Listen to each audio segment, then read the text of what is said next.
आज की कहानी है मौसी और उसका लाडला भांजा। मेरी शादी को 3 साल गुजर गए, पर मेरे घर में अभी तक बच्चे की कोई किलकारी नहीं गूंजी थी। शादी के 3 साल बाद हमने अपना इलाज भी करवाया, पर कोई खुशखबरी नहीं मिली। अपनी ये हालत देखकर कभी कभी मेरे दिल में ये ख्याल आता कि कहीं मैं बाझ तो नहीं। खैर, अब तो जो था वो था ही। काफ़ी इलाज के बाद जब हमें कोई परिणाम नहीं मिला तो डॉक्टर ने हमें आईवीएफ की सलाह दी, पर आईवीएफ करवाने में खर्चा बहुत था और हमारे पास इतने पैसे नहीं थे कि हम आईवीएफ करवा सकें। इसलिए एक दिन मेरे हस्बैंड ने कहा कि हमें पैसों की सख्त ज़रूरत है और हमारे पास पैसे नहीं हैं, इसलिए मुझे नौकरी के लिए विदेश जाना पड़ेगा। मैं अपने पति को विदेश जाने नहीं देना चाहती थी, क्योंकि उनके जाने के बाद मैं अकेली हो जाती। मेरे पति अपने माँ बाप के इकलौते थे और मेरे सास ससुर भी इस दुनिया में नहीं थे, इसलिए मैं अपने पति के साथ अकेली रहती थी। वो तो भगवान का शुक्र था कि हमारा शहर में खुद का घर था। उनके जाने के बाद मैं घर में एकदम अकेली हो जाती। लेकिन कहते हैं ना कि मजबूरी इंसान को क्या कुछ करने को मजबूर नहीं कर देती। मजबूरन पैसों के लिए मेरे पति को अपना देश छोड़ विदेश जाना ही पड़ा। वो तो आस पड़ोस के लोग अच्छे थे, जिनकी वजह से मुझे अकेलापन महसूस नहीं होता, और मुझे किसी भी चीज़ की ज़रूरत होती तो पड़ोसी मेरी मदद भी कर देते। मेरे हस्बैंड का नाम अरविंद था। अरविंद को विदेश गए हुए 3 से 4 महीने गुजर गए। एक दिन अचानक मेरी बड़ी बहन का फ़ोन आया। मेरी बड़ी बहन मुझसे उम्र में काफ़ी बड़ी थी। उनके बच्चे लगभग मेरे ही हम उम्र के थे। उन्होंने मुझसे कहा कि उनका बेटा तरुण पढ़ाई के लिए शहर जा रहा है। लोगों ने हॉस्टल में रहने की सलाह दी, पर मैं चाहती हूँ कि अगर तुम्हें और तुम्हारे पति को कोई ऐतराज़ नहीं हो तो मेरे बेटे तरुण को तुम अपने पास रख लो, क्योंकि हॉस्टल का खर्चा भी ज़्यादा है और हॉस्टल में रहने से बच्चे बिगड़ जाते हैं। तुम्हारे पास रहेगा तो सुरक्षित रहेगा, और तुम तो उसकी मौसी हो। मौसी तो माँ समान होती है। वो तुम्हारे साथ रहेगा तो मुझे उसकी फिक्र नहीं होगी। तरुण के आने की खबर सुनकर मैं बहुत खुश हुई, पर अब मुझे अपने पति के इजाज़त की ज़रूरत थी। जब ये बात मैंने अरविंद को बताई तो उन्हें भी कोई ऐतराज़ नहीं हुआ, बल्कि उन्होंने कहा कि तुम अकेले रहती हो, तरुण आ जाएगा तो तुम्हारा दिल भी लगा रहेगा और मैं भी सुकून से यहाँ पर काम कर पाऊँगा। जब मुझे अरविंद की तरफ से इजाज़त मिल गई तो ये बात मैंने अपनी बड़ी बहन को बताई। वो भी बहुत खुश हुई। अगले 1-2 दिनों में तरुण हमारे साथ रहने आ गया। तरुण के आ जाने से मुझे घर में अच्छा लगने लगा, नहीं तो अरविंद के जाने के बाद ये पूरा घर मुझे काटने को दौड़ता। तरुण बहुत अच्छा था। वो मेरा बहुत ख्याल करता। कभी कभी जब मेरी तबीयत खराब हो जाती तो कहता, मौसी तुम्हें काम करने की कोई ज़रूरत नहीं, तुम आराम करो, और वो घर का सारा काम कर लेता। उस दिन से तरुण हर रात मुझे चॉकलेट दूध बना कर देता। मैं दूध पीती और सो जाती, और सुबह जब सोकर उठती तो मुझे बहुत सुकून मिलता। तरुण की तारीफ करते हुए मैं हंसकर कहती, तरुण तुम बहुत अच्छा दूध बनाते हो, मुझे बहुत अच्छी नींद आती है और सुबह फ्रेश फ्रेश लगता। इस बात पर हंसते हुए तरुण कहता, मौसी ये मेरे हाथों का कमाल है। मैं आपके लिए इतने प्यार से दूध बनाता हूँ कि आपकी सारी थकान दूर हो जाती। उसके इस बात पर मैं हंसते हुए कहती, अच्छी बात है, तुम्हारी शादी जिससे होगी वो बहुत खुशनसीब होगी, क्योंकि तुम उसका बहुत ख्याल करोगे। यही कहकर हम दोनों हंसने लगते। तरुण और मैं ढेर सारी बातें करते। तरुण अपने कॉलेज की बातें करता और मैं उसकी बातों पर खूब ठठाकर हंसती। वो मुझसे कहता कि मौसी तुम मेरी मौसी से ज़्यादा मेरी दोस्त हो। एक दिन अचानक मेरे पेट में दर्द होने लगा। तरुण घर पर नहीं था, इसलिए मुझे अकेले ही डॉक्टर के पास जाना पड़ा। पर डॉक्टर के पास जाने के बाद जो बात मुझे पता चली उसे सुनकर तो मेरे होश उड़ गए। मुझे कुछ समझ में नहीं आ रहा था कि ऐसा कैसे हो सकता है। डॉक्टर ने बताया कि तुम प्रेग्नेंट हो। डॉक्टर के मुंह से प्रेगनेंसी की खबर सुनकर मैं हक्का बक्का सी रह गई कि आखिर ये सब कैसे हो सकता है। मैंने डॉक्टर से कहा, डॉक्टर लगता है आपको कोई गलत फहमी हुई होगी। मैं प्रेग्नेंट कैसे हो सकती? डॉक्टर ने मेरे सामने प्रेगनेंसी की रिपोर्ट रखते हुए कहा। क्यों? अभी तक तो आप इसी चीज़ का ट्रीटमेंट करवा रही थी और जब प्रेग्नेंट हो गई तो आप भगवान का शुक्र करने की बजाय परेशान हो रही हैं। अपने प्रेगनेंसी की रिपोर्ट देखकर मैं बदहवास सी खड़ी थी। मुझे नहीं पता था कि शादी के इतने दिनों बाद मेरी ज़िंदगी में इतना बड़ा तूफान आ जाएगा। रिपोर्ट देखकर उस वक्त मैंने डॉक्टर से कुछ कहा नहीं और रिपोर्ट लेकर डॉक्टर के क्लिनिक से बाहर निकल आई।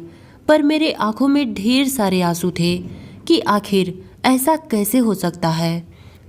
मेरे और तरुण के अलावा उस घर में तीसरा और कोई नहीं था। फिर मैं प्रेग्नेंट कैसे हो गई? ये सब सुनकर ना चाहते हुए भी मेरा दिमाग तरुण की तरफ जा रहा था। फिर भी मेरा दिल ये मानने को तैयार ही नहीं था कि तरुण मेरे साथ ऐसा कुछ कर सकता है। वो तो मेरी सगी बहन का बेटा था। मैं तो उसके लिए उसकी माँ समान थी। फिर वो मेरे साथ ऐसा कैसे कर सकता है? मेरा दिल इस बात के लिए गवाही ही नहीं देता, पर हकीकत तो मेरे सामने थी। यही सब सोचते विचारते किसी तरह मैं अपने घर पहुंच गई। घर आते आते शाम हो गई थी। तरुण घर पर आ गया था। मैंने दरवाजे का डोरबेल बजाया तो तरुण ने दरवाज़ा खोला। तरुण मुझे देखकर मुस्कुराया और कहा, मौसी कहाँ चली गई थी? मैं आपके लिए कब से परेशान था। फ़ोन लगा रहा था तो आपकी मोबाइल स्विच ऑफ बता रही थी। मैं घर के अंदर आई तो वो मेरे पीछे पीछे आता हुआ ये सारी बातें कह रहा था। उसने मुझे पानी और चाय का पूछा, पर मैंने उसके एक भी बातों का कोई जवाब नहीं दिया। वो मुझे एक आंख भी नहीं भा रहा था। मुझे उससे नफरत होने लगी थी। तरुण ने कहा, मौसी आप मेरी बातों का जवाब क्यों नहीं दे रही? मैंने कहा, मुझे कुछ नहीं चाहिए, मेरी तबीयत ठीक नहीं, मुझे अकेला छोड़ दो। यही कहते हुए मैं अपने कमरे में चली गई और अपने कमरे का दरवाज़ा बंद कर लिया और अपने प्रेगनेंसी की रिपोर्ट दराज में रख दिया और अपने बेजान वजूद को लेकर बिस्तर पर बैठ गई। मेरी सोचने समझने की क्षमता खत्म हो चुकी थी, क्योंकि तरुण मेरा सगा भांजा था, मेरी सगी बहन का बेटा। मैं उसके बारे में ऐसा सोच भी नहीं सकती थी। मैं अपने बहन भाइयों में सबसे छोटी थी और तरुण की माँ मेरी सबसे बड़ी बहन थी। जब तरुण के माँ की शादी हुई तो उस वक्त मेरी उम्र लगभग 8 साल थी और जब तरुण पैदा हुआ तो मैं 10 साल की थी। मुझे अपनी बहन की परवरिश पर बिल्कुल शक नहीं था। वो अपने बेटे तरुण को ऐसी परवरिश दे ही नहीं सकती। लेकिन जो रिपोर्ट मेरे हाथ में थी उससे सारा शक तरुण पर ही जाता था, क्योंकि मेरे और तरुण के अलावा घर में कोई तीसरा था ही नहीं। मैं अपना सर अपने दोनों हाथों में लेकर बैठ गई। फिर मुझे याद आया कि पिछले कई दिनों से तरुण मुझे दूध बना कर देता और मुझे बहुत अच्छी नींद भी आती। क्या तरुण दूध में मुझे नींद की दवाइयाँ देता? और मेरे सोने के बाद ये सब सोचते हुए मैं फूट फूट कर रोने लगी और रोते रोते सोच रही थी कि क्या सगे रिश्ते इतने मतलबी होते कि हवस के आगे कुछ भी नज़र नहीं आता। मैं उसकी मौसी थी, यानी कि माँ, उसके माँ की सगी बहन, मतलब माँ जैसी ही हुई। वो कैसे मेरे बारे में ऐसा सोच सकता था? आखिर उसका दिल इस गुनाह के लिए राजी कैसे हुआ? मैं बस रोए जा रही थी। मुझे कुछ समझ में नहीं आ रहा था। ये सब जानने के बाद मेरे ऊपर क्या बीत रही थी, इसका अंदाज़ा कोई लगा भी नहीं सकता था। मुझे याद आने लगा कि जब बचपन में वो मेरी बड़ी बहन के साथ मायके आता तो आते ही मेरी गोद में आ जाता। अपनी तोतली जुबान से मुझे मौसी कहने की बजाय माछी माछी कहता। उसके इस बात पर मैं खूब ठठाकर हंसती। यहाँ आने के बाद उसे देखकर कभी ऐसा नहीं लगता था कि वो मेरे साथ ऐसी घटिया हरकत भी कर सकता है। मैं इन्हीं सोचों में गुम थी कि तरुण मेरे कमरे के दरवाजे पर दस्तक देते हुए अंदर आ गया। मैंने देखा उसके हाथ में दूध का ग्लास था। वो मेरे लिए चॉकलेट दूध बनाकर लाया था। वो बड़े नॉर्मल अंदाज में बेड पर आकर बैठ गया। उसके बेड पर बैठते ही मैं घबराकर उठ खड़ी हो गई, जैसे ना जाने वो मेरे साथ क्या कर देगा। मेरा ये बर्ताव देखकर उसने मुझसे पूछा, क्या बात है मौसी, आप इतनी घबराई हुई क्यों हैं? सब ठीक तो है ना? ये लीजिए, दूध पी लीजिए और आराम करिए। तरुण ने दूध का गिलास मेरी तरफ बढ़ाया तो मैंने दूध का गिलास लेकर साइड टेबल पर रख दिया और सख्त लहजे में कहा, मेरी तबीयत कुछ ठीक नहीं, तुम यहाँ से जाओ, मुझे नींद आ रही है। मेरे सख्त लहजे से वो थोड़ा घबरा गया। उसने पूछा, क्या बात है मौसी, सब ठीक तो है, आप ऐसे क्यों बोल रही हैं? उसकी ये हरकत देखकर मुझे उस पर बहुत गुस्सा आ रहा था। मैं सोच रही थी, इतना बड़ा गुनाह करने के बाद ये मेरे सामने कैसे कैसे ड्रामे कर रहा है। उसकी ये हरकत देखकर मैंने सोचा उसके मुंह पर अपने प्रेगनेंसी की रिपोर्ट फेंक कर उसे एक थप्पड़ दूं, पर ऐसा मैं नहीं कर सकती थी क्योंकि मैं उसे रंगे हाथों पकड़ना चाहती थी। मैंने अपने गुस्से को संभालते हुए कहा, तुम जाओ, मैं सोना चाहती हूँ। मेरे इतना कहने पर वो बेड से उठकर बाहर जाने लगा। जाते हुए उसने कहा, ठीक है, मैं जा रहा हूँ, लेकिन दूध जरूर पीजिएगा, इससे आपको अच्छी नींद आएगी और आपकी तबीयत भी ठीक हो जाएगी। फिर से दूध पीने की जिक्र करके वो कमरे से बाहर निकल गया। मैं यही तो जानना चाहती थी कि ये दूध पिलाकर वो मेरे साथ आखिर कौन सा घिनौना खेल खेल रहा है। उसके जाते ही मैंने उस दूध के गिलास को लिया और खिड़की से बाहर फेंक दिया और कमरे की लाइट बंद करके सो गई। पर मैं नींद में नहीं सोई थी। मुझे उस वक्त का इंतजार था कि तरुण मेरे कमरे में आखिर कब आता है। पर 1 घंटा गुजर गया, तरुण मेरे कमरे में नहीं आया और मुझे अब नींद भी सताने लगी थी। मुझे लगा कि शायद तरुण को शक हो गया है कि मैं सोई नहीं हूँ। मेरे साथ इतना कुछ हो जाने के बाद अब मैं सहम गई थी। अब मैं दोबारा ऐसी कोई भी गलती नहीं करना चाहती थी जिससे मेरे साथ कुछ भी गलत हो। अब मैंने सोच लिया था कि सुबह उठकर तरुण से कह दूंगी कि तुम अपने रहने का ठिकाना कहीं और ढूंढ लो। ये सब सोचने के बाद मैंने कमरे का दरवाज़ा अंदर से बंद किया और गहरी नींद में सो गई। पर सुबह जब मेरी आँख खुली तो मेरे कमरे का दरवाज़ा बहुत तेज़ धड़धड़ाया जा रहा था। मैं घबराकर उठी और अपने कमरे का दरवाज़ा खोला तो सामने तरुण को देखा। उसका चेहरा गुस्से से लाल था। उसने गुस्से में कहा, आपने दरवाज़ा क्यों लॉक किया था? उसका रोब जमाकर मुझसे यूँ पूछना मुझे तबाह कर दिया। वो होता कौन है मुझसे इस लहजे में बात करने वाला? उसको शायद तकलीफ़ इस बात की थी कि उसका रास्ता मैंने बंद कर दिया। जो गुनाह वो मेरे साथ करने वाला था, शायद उसकी तलब ना पूरी होने पर वो यूँ उखड़कर मुझसे बात कर रहा था। मैंने कहा, तुम होते कौन हो मुझसे ये पूछने वाले? मेरे बुलंद और सख्त लहजे पर वो कुछ हैरान हुआ था और फिर नरम लहजे से बोला, मौसी, रात को आपकी तबीयत खराब थी, इसलिए मुझे आपकी फिक्र थी। मैं कब से दरवाज़ा खुलवाने की कोशिश कर रहा था, पर जब आपने नहीं खोला तो मैं परेशान होकर दरवाज़ा पीटने लगा कि कहीं आपकी तबीयत ज़्यादा खराब ना हो गई हो, इसलिए मैं परेशान हो गया था। मुझे उसकी झूठी फिक्रमंदी और दिखावे की परेशानी देखकर उस पर गुस्सा आने लगा। मैंने गुस्से में कहा, तुम्हें मेरी फिक्र करने की कोई ज़रूरत नहीं।